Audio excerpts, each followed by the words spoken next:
नमस्कार, Rajasthan top 10 news में आपका स्वागत है। आइए बात करते हैं आज की तमाम ताजा खबरों पर।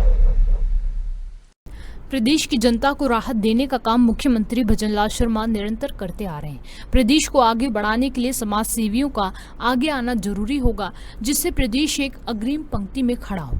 मुख्यमंत्री के विधानसभा क्षेत्र सांगानेर में सरकारी स्कूल के 8 नई कक्षा कक्ष का लोकार्पण समारोह आयोजित किया गया। कक्षा कक्ष लोकार्पण में मुख्यमंत्री भजनलाल शर्मा और शिक्षा मंत्री मदन दिलावर, जयपुर शहर ग्रेटर नगर निगम की महापौर सौम्या गुर्जर सहित बड़ी संख्या में समाज सेवी मौजूद रहे।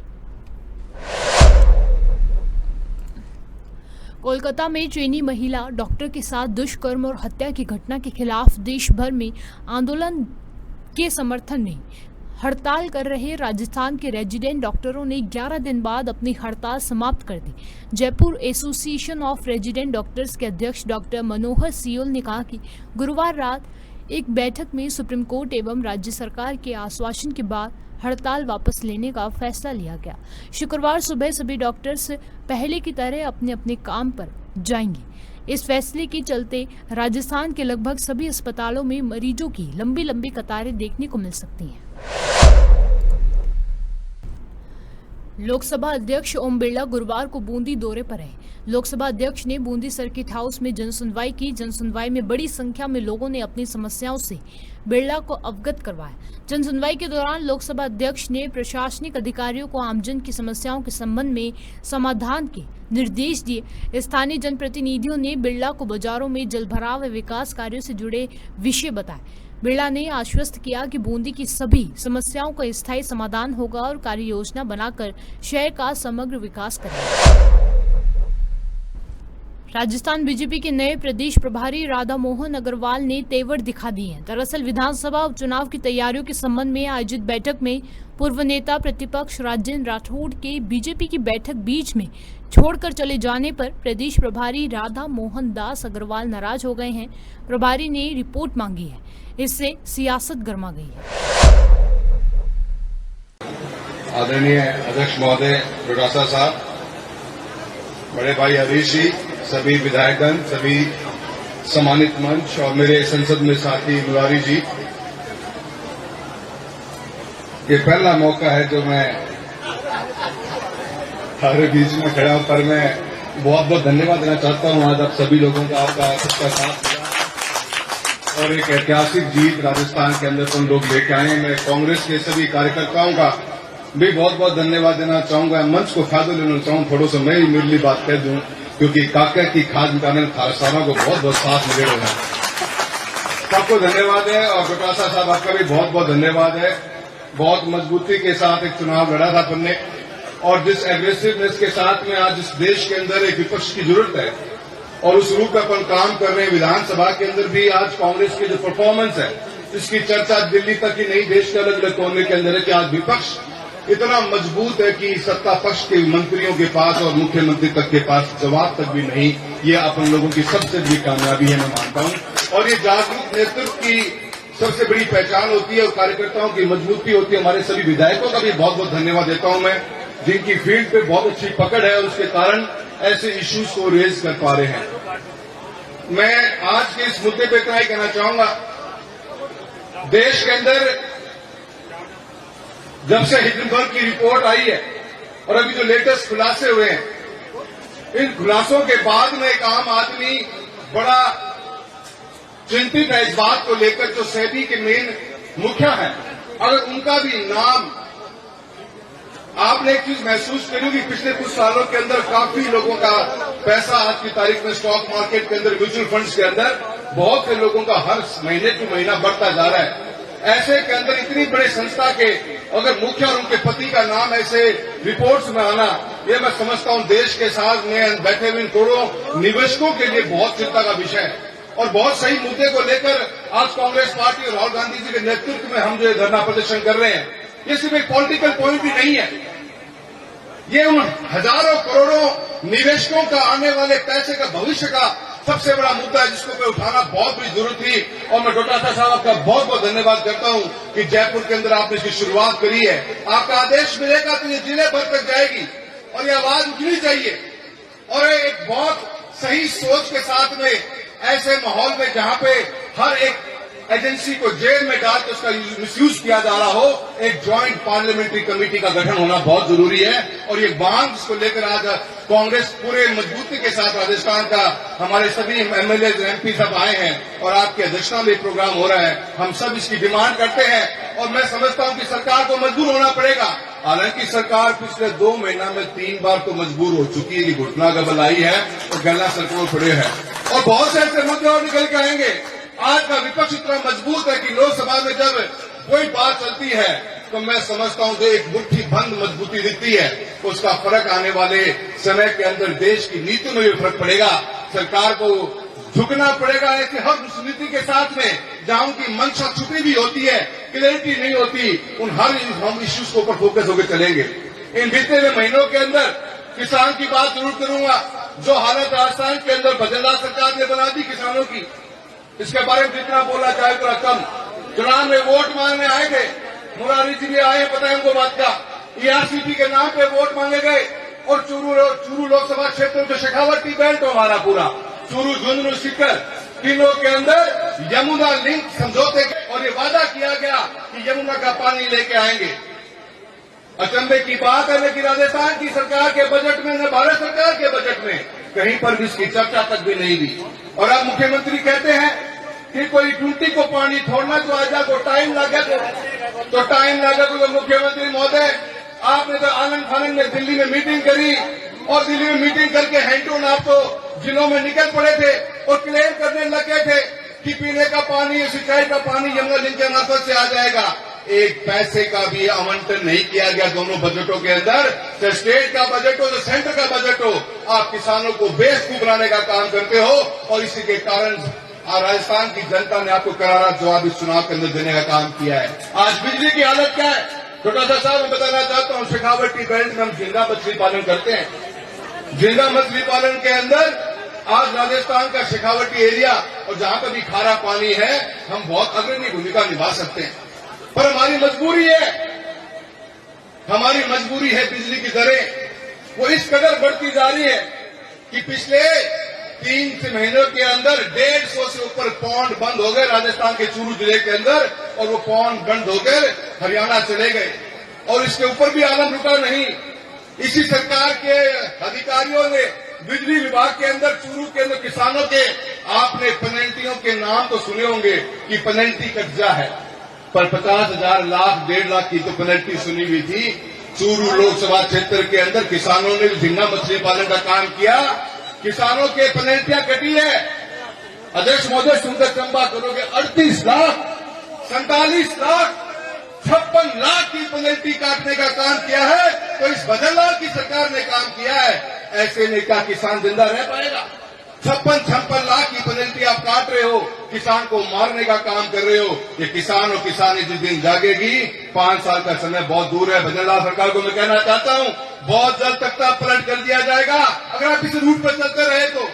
किसानों की आपने ऐसी हालत कर दी है कि आए दिन बीसीआर के नाम पे ठगी मचाई जा रही है।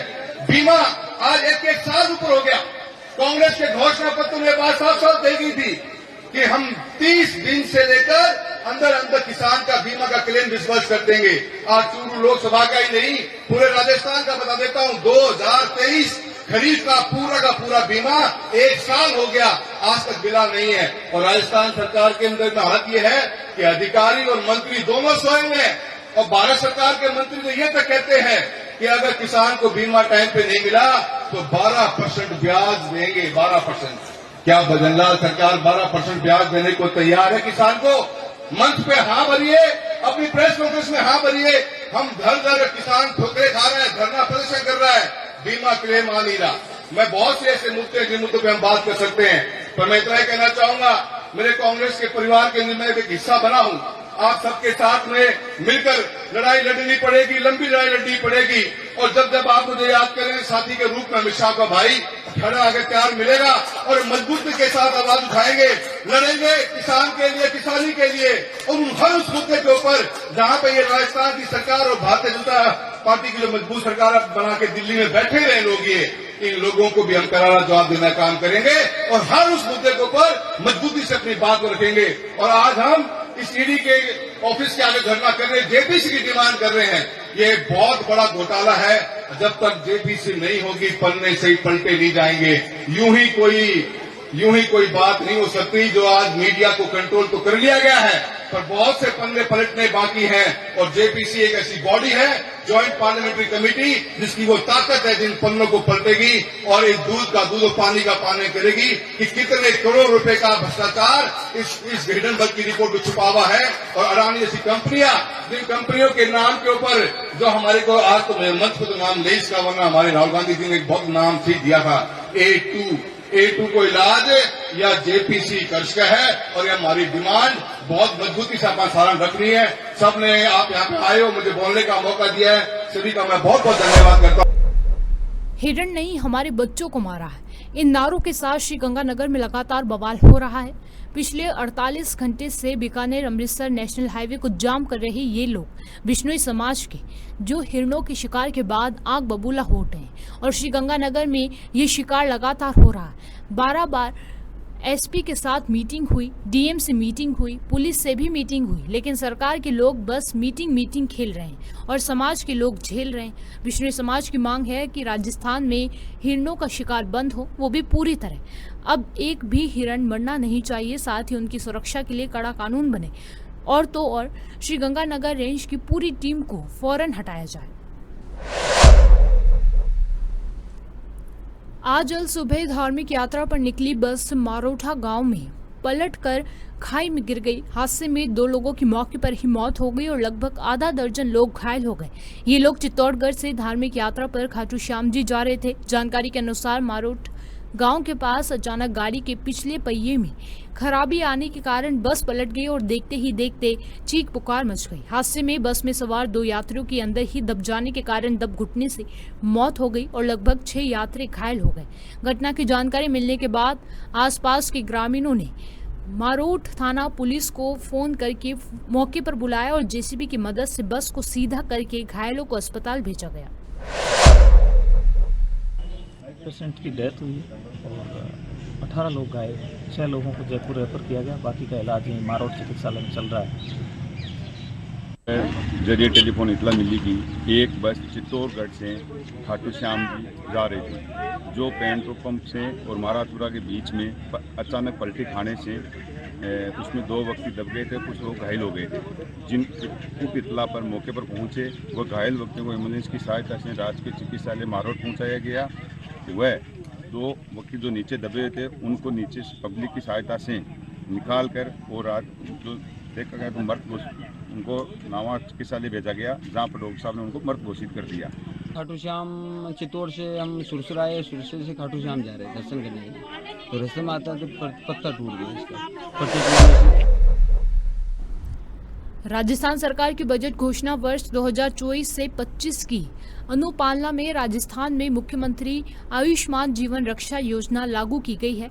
सीएम भजनलाल शर्मा की नई पहल, सड़क दुर्घटनाओं में घायल व्यक्तियों की जीवन रक्षा के लिए घायल व्यक्तियों को गोल्डन आवर में चिकित्सीय उपचार उपलब्ध कराने के लिए आम जनता को प्रेरित एवं प्रोत्साहित करने के लिए पूर्व में जारी दिशा निर्देशों का अतिक्रमण करते हुए राज्य सरकार की ओर से ये व्यवस्था की गई है। अतिरिक्त मुख्य सचिव यानी कि वित्त अखिल अरोड़ा ने जारी आदेश के अनुसार सड़क दुर्घटना में घायल व्यक्ति को निकटतम चिकित्सा संस्थान में पहुंचाने वाले भले व्यक्ति को 10,000 रुपए की राशि देगी। योजना का क्रियान्वयन चिकित्सा एवं स्वास्थ्य विभाग के माध्यम से किया जाएगा। राजस्थान पर्यटन और परंपरागत खान पान के लिए दुनिया में मशहूर है। वहीं खान पान की चीजों में मिलावट की वजह से यहाँ आम लोग प्रभावित होते हैं। इसके साथ पर्यटन पर भी इसका काफी प्रभाव पड़ता है, क्योंकि बाहर से आने वाले सैलानियों को अगर अच्छी व्यवस्था और गुणवत्तापूर्ण खाना नहीं मिलेगा तो वे यहाँ आना पसंद नहीं करेंगे। ऐसे में राज्य सरकार की खाद्य एवं उपभोक्ता विभाग मिलावटखोरों के खिलाफ अभियान शुरू किया है। इस अभियान के 5वें दिन भारी संख्या में फर्मों पर जुर्माना लगाया गया। ई-केवाईसी के माध्यम से हमें उम्मीद है जरूर इसमें काफ़ी नुकसान रहेंगे, क्योंकि इतने समय से ई-केवाईसी हो रही है और उसमें पूरे भारत में कहीं से भी व्यक्ति ई-केवाईसी करवा सकता है। तो वो कोई नहीं है, जैसे कई बार शुरू में थी कि भाई कोई तमिलनाडु में कोई काम कर रहा है, कोई केरला में, कोई बम्बई में, तो वो अपना मुंबई में वो कैसे नाम जुड़ा है, तो वो सारे जोड़ पा रहे हैं कि उसमें मित्र के माध्यम से। पर कुछ बातें ऐसी आवश्यक हमारे पास आती है, जैसे कई हमें डिपो डीलर, राशन डीलर हैं, वो फेयर प्राइस शॉप वाले वो फ़ोन करके कहते हैं साहब नाम कैसे जुड़े हैं। मैंने कहा भाई KYC से जुड़ रहे हैं, आप कहीं भी जुड़ाओ। कैसा वो तो विदेश में है। मैंने कहा विदेश वाले को तो लाभार्थी कैसे मान सकते हैं। पंजाब के राज्यपाल गुलाब चंद कटारिया की देर रात अचानक तबीयत बिगड़ गई। इसके बाद उन्हें उदयपुर के MB अस्पताल ले जाया गया, जहां पर हालत में सुधार के बाद कटारिया अस्पताल से वापस घर लौट आए। डॉक्टरों ने उन्हें आराम की सलाह दी है। ऐसे में गुलाब चंद कटारिया ने आज सभी कार्यक्रमों में जाना स्थगित कर दिया है। जानकारी के मुताबिक देवराज आकुबाजी हत्याकांड के बाद 16 अगस्त से उदयपुर प्रवास पर चल रहे पंजाब के राज्यपाल गुलाब चंद कटारिया की रात करीब 11 बजे अचानक तबीयत बिगड़ गई। सीने में दर्द की शिकायत के बाद उन्हें माचला मगरा स्थित निवास से सीधे MB अस्पताल में ले जाया गया। राजस्थान में आगामी 2 हफ्तों से सामान्य से ज्यादा बारिश होने की संभावना मौसम विभाग ने जताई है। तीखे तेवर बरसात इस बार खूब ही राजस्थान में देखने को मिले हैं। साथ ही बारिश के इन तीखे तेवरों का दौर राजस्थान में आगे भी जारी रहने के संकेत मौसम विभाग ने दे दिए हैं। वहीं हम आपको बता दें कि मौसम विभाग ने बारिश को लेकर किन जिलों में अलर्ट जारी किया है। मौसम विभाग का कहना है कि पूर्वी राजस्थान के कुछ भागों में आगामी 5 से 6 दिनों तक मानसून सक्रिय रह सकता है। इस दौरान जयपुर, कोटा, अजमेर और उदयपुर के कुछ संभागों में हल्की से मध्यम बारिश हो सकती है। राजस्थान टॉप 10 न्यूज में आज के लिए सिर्फ इतना ही। देखते रहिए पॉपुलर टीवी। धन्यवाद।